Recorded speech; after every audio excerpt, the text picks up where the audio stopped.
All right, here we are in a new hay barn. Well, new-ish hay barn with a new floor. Tell you what, really made it nice unloading this hay right here. This is the first hay of the year, 235 bales. Some of them are still in the accumulator over there. I wanted to talk about these hay wagons.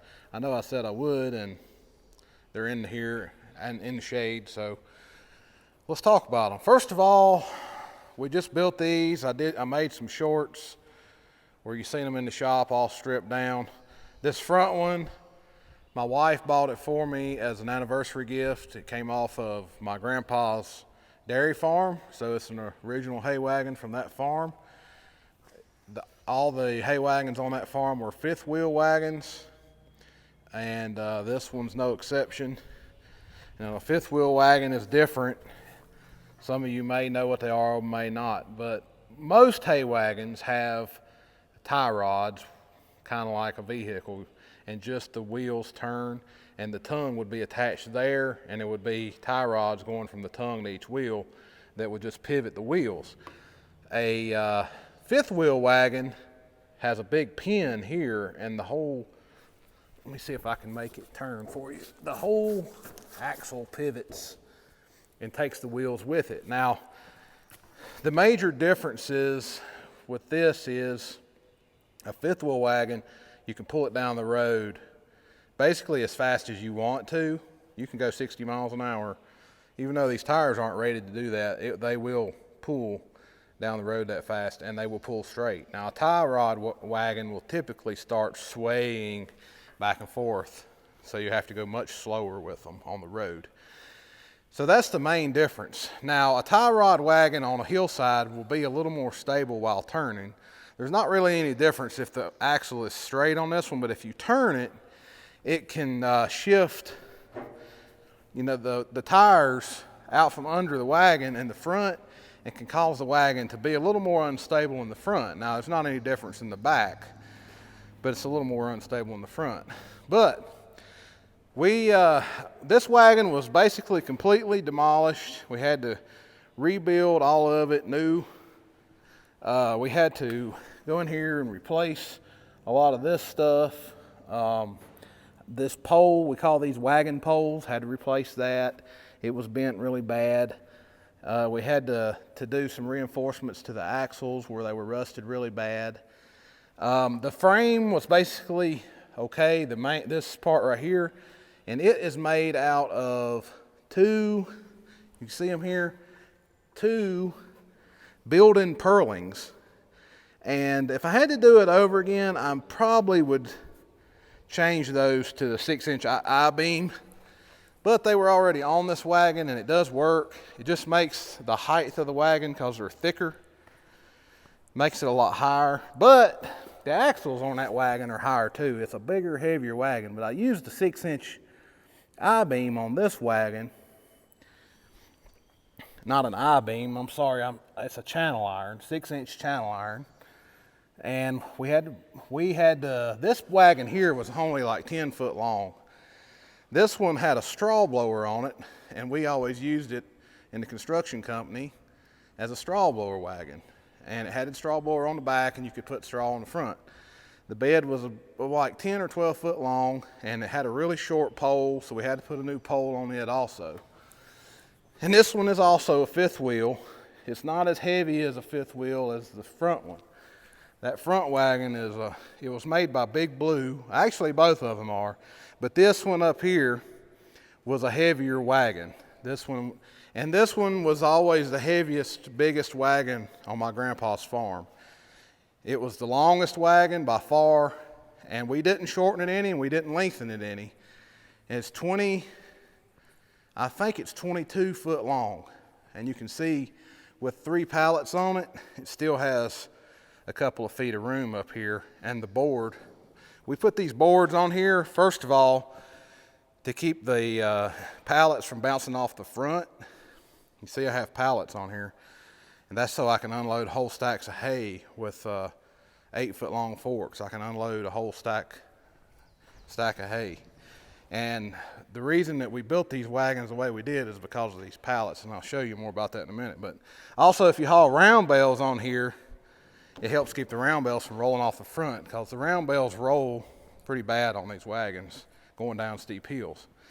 Now also, we put some rake in the back here. That I wanted to keep these on here for round bales so they didn't roll off the back, but I didn't really need them for square bales, so I put some rake in them, laid them back. That way, when you put working in here with a grapple, hopefully you're not catching on this. And that's also another reason for this, is to help the grapple slide, because my old wagons, or the ones that I had out there, which I've fixed them just like these now, but they didn't have this, and the grapple could get in here and get up under this stuff, and you go pick up, and it would pick the whole wagon up. And these pallets could also get up underneath these boards on the old wagons, but I've put this board on here on them also and changed them around. But the pallets could get up under this bottom board because the bottom board was higher, and then you'd go to lift up the pallet and you would pick the whole wagon up. So we changed all that around. Now if you look at this floor, you see these boards are not all the way out to the end, and I had some people in the shorts be like, why did you put the boards where you did? It's because of the pallets. They help the pallet. You can see right here how this pallet locks over this. It can't slide left or right. Now I did have it out here on the old wagons, and this board sat on top of that board, and they were constantly bouncing off, and you had to strap the pallets down, and they were constantly sliding left and right. And then once you got to the field, if you had to get it back up on there, you could not do it by yourself, because you'd pick it up on this side and then that side would be hung. You go around to that side, pick it up, this side would be hung. And it took two people to get it back up onto the trailer. So we, instead of changing all our pallets, which I wanted this board on this pallet on the outside edge, this board would not be right, look right, or work right if it was back here, even on the bottom. And really, see, with these cutouts, you couldn't really even do that. So we moved all the boards on these wagons in enough that this board sits on the outside. And then I can load this with pallets, and I don't have to worry about them bouncing off or sliding off the front or going off the back. And so the way these floors are fastened on here, you notice there's absolutely no bolts into the frame in the middle. Now, I didn't come up with that idea. The old wagons that I bought at a sale were made like that, and I thought it was crazy how it was made. But it's really simple to work on these wagons, so that's why I kept that idea and design. You put 6-inch channel in the middle. You can use a 4 or 6-inch channel in the back. Some of them have 4, some of them have 6 on this new wagon. I got a 6 on that one, with a 4 on this one. And you can use a 4 or 6-inch channel on the front. The middle needs to be a 6-inch channel because you got 2 boards connecting to it. So these long boards are bolted on the outside here to this channel. And this channel is welded to the frame. So it's not going to go anywhere. So then once you have these boards on here, you can just bolt. I use 3/8 carriage bolts. You just bolt each board with one bolt in the center and a washer and a lock nut, not a lock nut, but a washer and a lock washer, and a bolt and a nut on the bottom, and it will hold these wagons together just fine. And if you ever have to replace a board, you take out 2 bolts, one here, one over there, and you can slide this board out this way or out that way, then push it down and the board will come right out, and you slide a new board in, drill 2 holes in the board, put the bolts back in. It's super simple to work on, and you don't have to drill 500 holes into the metal in the middle of the trailer. It's not necessary. Only holes you have to drill in the metal is here, at the back, at the front. And that's all the metal drilling you have to do. All the rest of it's in wood. It makes it way easier to install the floor and way easier to maintain the floor. So that's the reason we done that. And then on this wagon, we made it 20 foot because the other wagons I have are 20 foot long outside there. This one is actually a little too long at 22 foot. But making a 20 foot wagon, and then we'll make the frame 20 foot long, and then we just added a little extension right here, because when you buy these pieces of channel, they come 20 foot. So instead of trying to add on to the frame, technically we did add on to the frame, but it's just a 4-inch channel with a turn up, and that makes it long enough to get to 3 pallets on here, where otherwise, if you just had it 20 foot, 3 pallets won't quite fit. They hang off the front. So that's why we added a little bit on the front. Now on this big wagon, when we built it, we did the pole all the way through the frame, and we brought it all the way back here, made a hitch on it. We dropped the hitch down a little bit. It was a little bit too high to stay up at the same height as the pole. We got this extra cross member here to support the weight, and we gusseted it. And so that is one solid wagon pole all the way to the front of the wagon. And you can see in here, this is a double purlin, 2 of them welded together. Probably would have changed that, like I said, if I had thought about it, because it's so much thicker here. I could have made the trailer a little shorter, which would have made it a little easier to load. Could have made it a little shorter if I changed it out to the 6-inch channel. But it will work just fine the way it is. They did the DLH Farms on this one, because this wagon here is kind of special to me, where it came from my grandpa's farm, and then my wife bought it for me from my uncle. It was just sitting in the field for years and years. And I used to look at it when I had a field over there, and I still have the field next to that farm, and I could always see it sitting down there. I thought, sure would like to have that wagon, but just never talked to my uncle about it, and my wife did. So there it is. It's a nice wagon again. Set up with Bergman speed hitch on the front. Now I can hook to the tractors with this setup. Can hook to the tractor without getting out of the cab. I can hook to it again, move it to closer to the hay, and never have to get out of the tractor and not have to have someone else pulling it around with another vehicle. And while we're at it, we'll just go out here and these other wagons that I keep referring to. And it is windy out here, so sorry for the wind noise. But these are the 2 wagons that I've had for years. Bought them at an auction, and we just refurbed them this year. I didn't completely repaint these wagons. I need to paint them red. These are Massey Ferguson wagons, but they are also 5th wheel wagons. But while we were at it, we went ahead and put all new boards on the floor that it needed. You can see I just painted the tongue a little bit red. So went ahead and put all new boards, and we moved these outside boards, and I just went ahead and replaced them while I was doing it. Moved them in, added to the front, done the same thing on the front on these wagons. And these wagons are where I got the idea to make the floor the way that they are, because that's whoever done these wagons done it that way, and I think it's a genius way to do it. A whole lot easier and simpler. And then I also have a Bergman speed hitch on this set of double wagons. I've had the hitch on the back of this wagon right here for 3 or 4 years now. Never had any trouble pulling the doubles with it. It works great.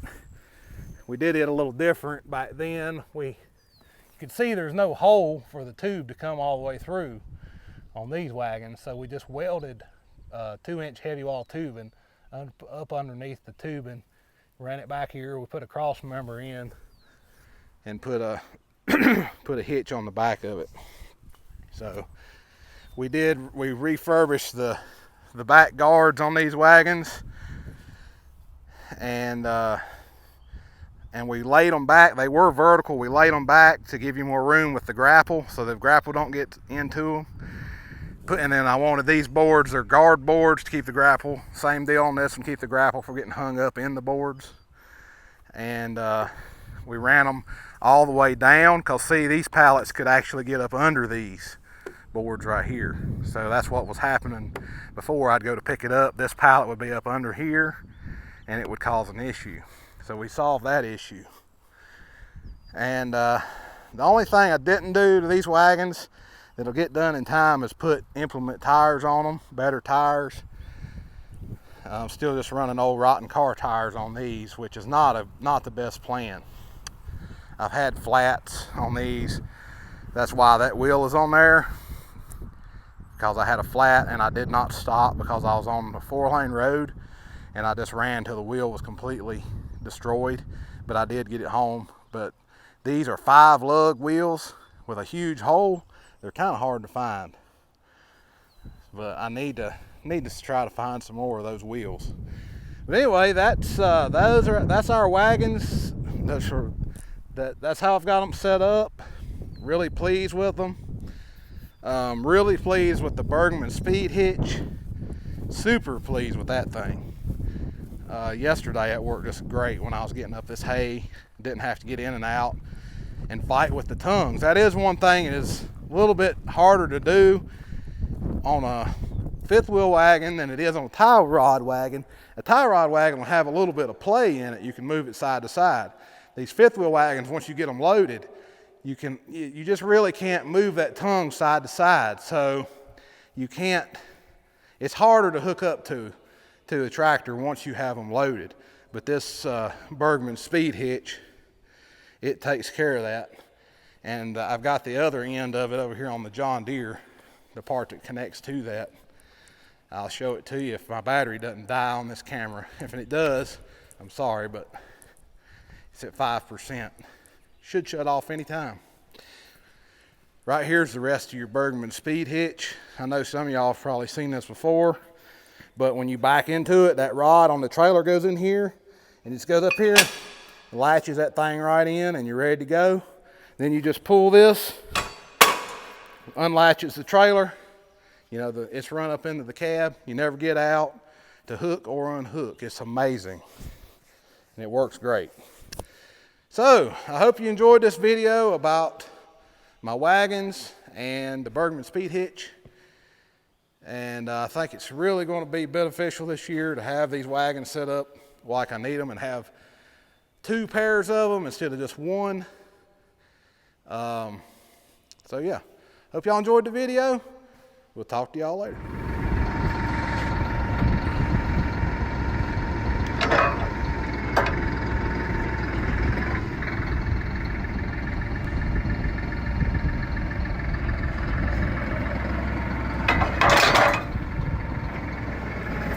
Working on wagon number 4, doing away with this old short bed, coming back with a 20-foot bed.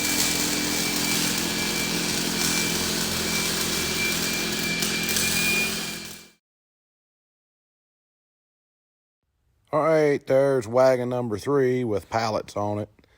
Then here's wagon number 4, just finished it up. Getting ready to pull it out of the shop. Got it hooked behind wagon number 3. Real pleased with the results. Both of these wagons turned out really good.